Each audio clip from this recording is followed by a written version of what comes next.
bien, mesdames, messieurs, bonjour et bienvenue à ce nouveau numéro de votre émission Les Concernés, une émission que vous avez déjà l'habitude de suivre. Et ce matin, je ne suis pas seule sur ce plateau, je reçois pour vous Monsieur Olivier Sambaï, qui est coordonnateur de l'ASBEL Cercle Axiologique. Bonjour, Monsieur Olivier. Bonjour madame. Et merci d'être de nôtre. Merci de l'invitation. D'accord. Alors, qui est Monsieur Olivier?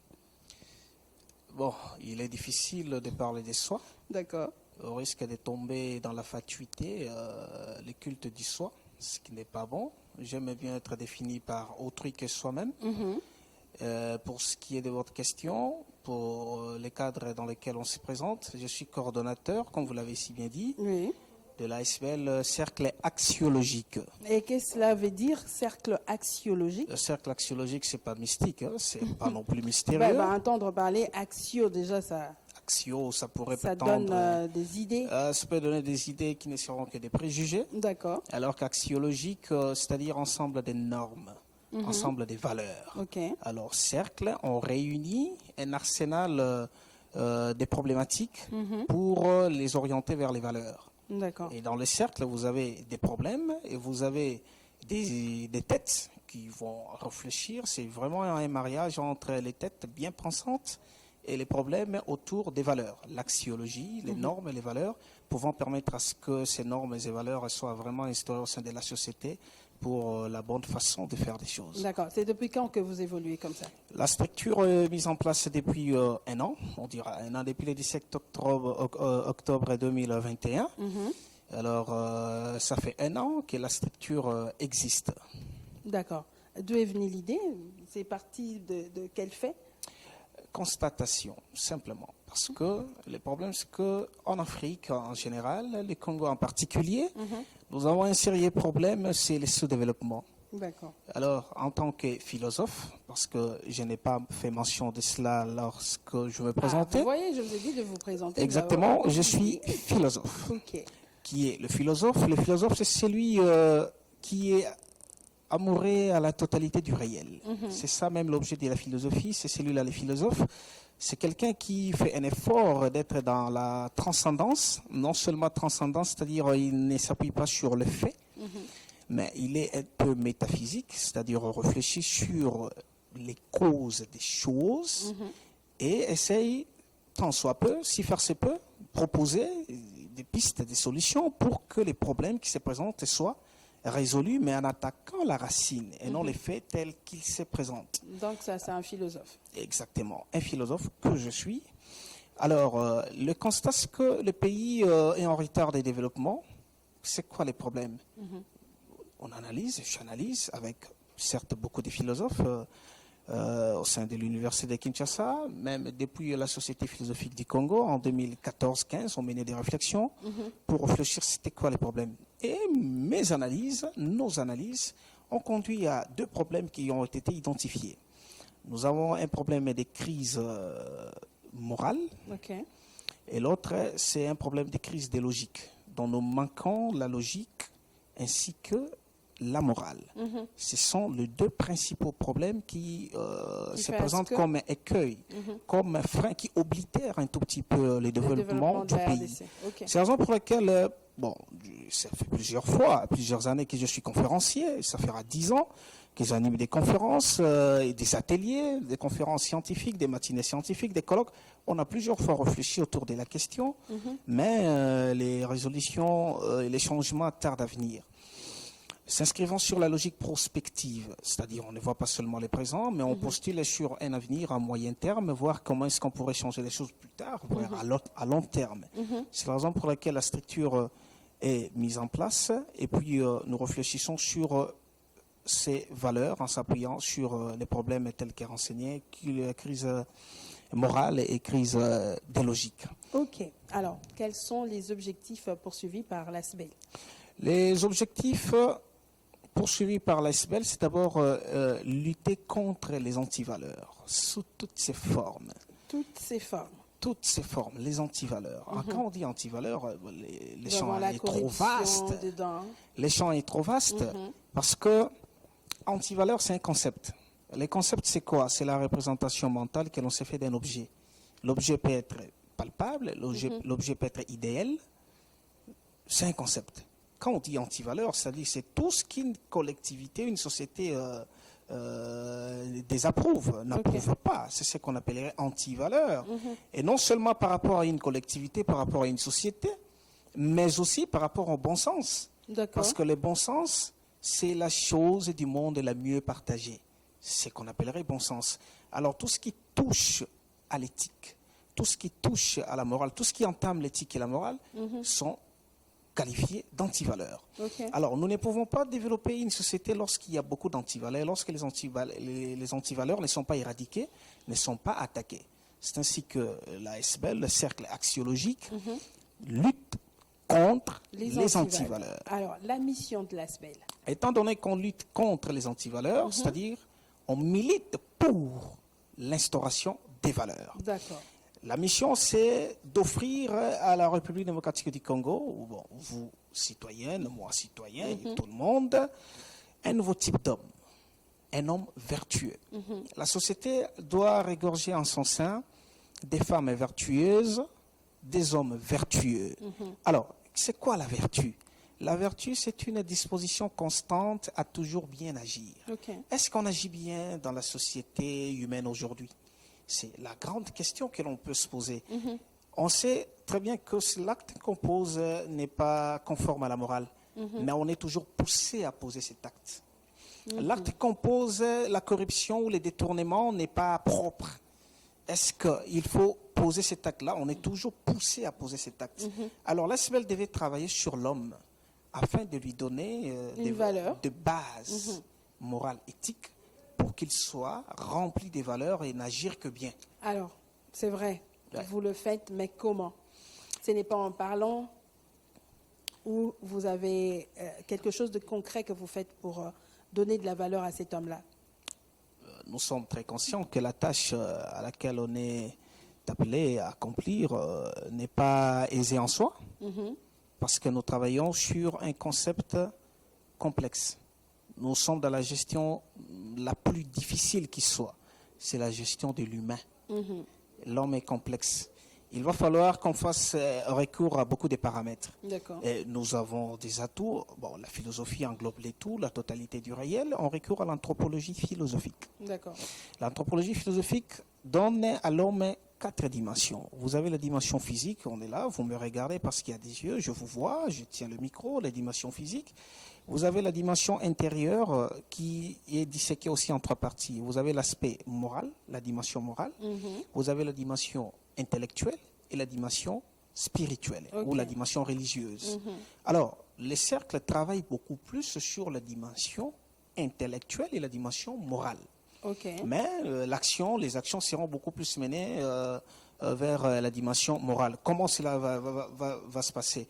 Mais c'est par la moralisation, c'est par la conscientisation. Donc par là, je peux comprendre que concrètement, vous êtes là en train d'organiser des conférences pour conscientiser cette personne. Exactement, la conscientisation. Il y a des campagnes populaires pour dénoncer les maux et appeler la population à la prise de conscience collective qu'il va falloir qu'on bannisse les antivaleurs, qu'on soit des personnes vertueuses, et tout ça vers un centre commun.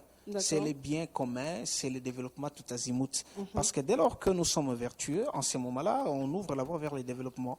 Parce qu'il n'y aura plus de détournements, il n'y aura plus de crimes, il n'y aura plus... donc il y aura l'amour et puis la morale elle va triompher. La société sera juste et prospère. Alors, en parlant de conférences, vous avez organisé une conférence le week-end dernier. Et ça parlait de quoi, cette conférence? Le cercle axiologique ne fonctionne pas en vase clos. S'ouvre à d'autres associations parce que dire que c'est la seule structure qui lutte contre les antivaleurs serait une fausseté, serait pur mensonge. Il y a des sociétés qui défendent aussi des valeurs. Vous avez par exemple le club Cortex Santé. C'est un club qui réunit en son sein de jeunes médecins, des médecins qui réfléchissent sur les avancées thérapeutiques par rapport aux problèmes de santé publique. C'était en collaboration Alors, avec... vous avez encore une autre Cortex. structure, pour citer quelques structures qui existent, qui abordent aussi les mêmes thématiques que Cercle axiologique. D'accord. Vous avez l'IGIA, l'Union de jeunes avocats du barreau de Kinshasa-Gombe. Ces deux structures mises ensemble, nous les avons accompagnées parce que l'objectif semble cadrer avec ce qui est défend, ce que préconise aussi le cercle axiologique D'accord. autour d'un concept, le concept d'avortement. Déjà, L'avortement. l'avortement. Quand on parle d'avortement, sans réfléchir, sans entrer en profondeur, c'est considéré déjà comme antivaleur. Voilà. Vous comprenez? Alors, le médecin va donner les aspects cliniques, le juridique va donner des aspects juridiques, et le philosophe doit donner des aspects éthiques, D'accord. des aspects moraux liés à l'avortement. C'est la raison pour laquelle la conférence s'était organisée à Rotana. On a réfléchi, il y avait médecins, magistrats, avocats, juristes, et puis tous les amoureux du savoir, savoir théorique, savoir théorétique. Ensemble, les réflexions ont porté sur l'avortement. Mais D'accord. dans quel sens? Dans quel sens, ouais. Vous avez le protocole de Maputo. Qui Le dit... protocole de Maputo signé en 2003, entré en vigueur en 2005, Ok. ratifié par la République démocratique du Congo en 2008 D'accord. et promulgué au journal officiel en 2018. Les dispositions du protocole ne posent aucun problème. Par rapport à l'avortement. Non, toutes les dispositions d'abord. Parce que le protocole de Maputo n'est qu'un complément sur la charte africaine des droits de l'homme et des peuples. D'accord. Alors il aurait fallu réfléchir parce que vers les débuts du XXIe siècle, il y a eu vraiment les concepts d'émancipation de la femme. L'Union africaine devait réfléchir sur les droits des femmes. C'est ainsi que au Mozambique, à Maputo, ils se sont réunis pour mettre en place un protocole devant protéger davantage les actions, disons, les droits des femmes. C'est la raison pour laquelle le protocole de Maputo est mis en place. Les dispositions ne posent aucun problème. L'article 14 qui parle de la santé. La santé, et puis dans son contenu, vous avez le troisième point, la linéa 3, le point C qui parle de la légalisation de l'avortement. Voilà. Que l'avortement devait être légalisé. Dans quel cas? L'avortement est légalisé suivant les protocoles de Maputo en cas de viol, en cas d'inceste, en cas de la perturbation de la santé mentale de la mère porteuse de la grossesse, en cas de la perturbation de la santé physique de la mère porteuse de la grossesse ou de la santé du fœtus lui-même. En ce moment-là, on peut recourir à l'avortement. Alors, vous, quand vous vous êtes réunis, vous n'étiez pas d'accord avec cet article ou quoi? Bon, dire qu'on n'est pas d'accord avec l'article, ce serait conclusion hâtive et on pourrait dire sans réflexion approfondie. Les dispositions de l'article sont bonnes. Les aspects médicaux sont donnés par n'importe qui, les doyens de la faculté de médecine de la colline inspirée, le professeur Roger Mbungu, a donné des aspects médicaux. L'avortement, lorsque le fœtus dérange la santé physique de la maman, de la mère. En ce moment-là, on peut avorter. Ils sont même autorisés à le faire si, parce qu'il arrive beaucoup, la femme est grosse, mais on dit avec que des complications. Il y a beaucoup de complications. Peut-être que ça pourrait mettre fin à la vie de la maman. Voilà. En Donc ce moment-là, là, qu'est-ce qu'on fait? On l'avortement. autorise l'avortement parce que le choix est clair. Il faut choisir la vie de la maman. Demain, la grâce va sourire pour que la maman porte encore une autre D'accord. grossesse. En cas d'inceste? En cas d'inceste, bon, ça c'est ce que prévoit les protocoles. Mais c'est alors que les restes des dispositions conduisent à ce qu'on appelle les considérations éthiques, Ok. voire juridiques. On se pose la question de savoir. Et c'est là où vous intervenez. Et c'est là où nous intervenons. Vous avez par exemple un cas d'inceste. Voilà. En cas d'inceste, il se pose déjà un sérieux problème d'ordre d'harmonie au sein de la société. La base de la société, c'est la famille. La famille composée de papa, maman et les enfants. Inceste, un papa qui engrosse sa propre fille. L'enfant qui va naître aura quel statut social? Vous comprenez? Ok. Parce que l'enfant devait être identifié ou à une famille. Mais qui sera son père? Qui Point sera d'interrogation. sa mère? C'est son Et grand- quand on recourt à la sociologie africaine, du point de vue généalogie, mais on va attribuer quel statut social à cet enfant? L'inceste, parce que c'est une infamie. À ne pas oublier que les lois nationales s'inspirent souvent des lois divines, mais aussi de la loi de la nature. D'accord. En droit, on parle des droits naturels qui existent. Vous avez le subjectivisme juridique aussi existe, mais les droits naturels aussi inspirent le juriste D'accord. pour produire Donc, des en lois. cas d'inceste, En cas il d'inceste. faudrait avorter. Là, en tout cas, il n'y a pas de souci, simplement parce qu'il se pose un sérieux problème d'ordre organisationnel au sein de la société du point de vue de la loi de la nature. Donc là, l'éthique n'intervient pas. L'éthique aussi s'inspire et est en conformité avec la nature. Ok. L'éthique marche de pair avec l'harmonie de la nature. La nature elle-même, dans sa contexture, dans sa composition, elle est harmonieuse. Lorsqu'il y a disharmonie, mais en tout cas, ça biaise toute l'harmonie de la nature. En quel cas on ne doit pas avorter? Parce que vous En avez quel cas on ne doit pas Vous avorter? avez laissé les Hein? femmes qui sont violées tous les jours. Je donne l'exemple de l'Est de la République. Si cette femme-là se retrouve grosse, donc l'avortement ne peut pas se faire. Logiquement parlant, l'avortement ne devait pas se faire si et seulement si notre pays, République démocratique du Congo, on ne va pas survoler pour aller voir ce qui se passe ailleurs, nous avions une organisation sérieuse en termes de la psychiatrie. Sinon, les psychiatres au Congo n'existeraient pas. Au Congo, la psychanalyse n'est pas un concept qui est en vogue. Sous d'autres cieux, lorsqu'une femme est angoissée, lorsqu'une personne se trouve très angoissée, traumatisée, et voit les psychologues, les psychiatres. Est-ce que nous, je ne sais pas, vous et moi, quand est-ce qu'on a vu les psychiatres?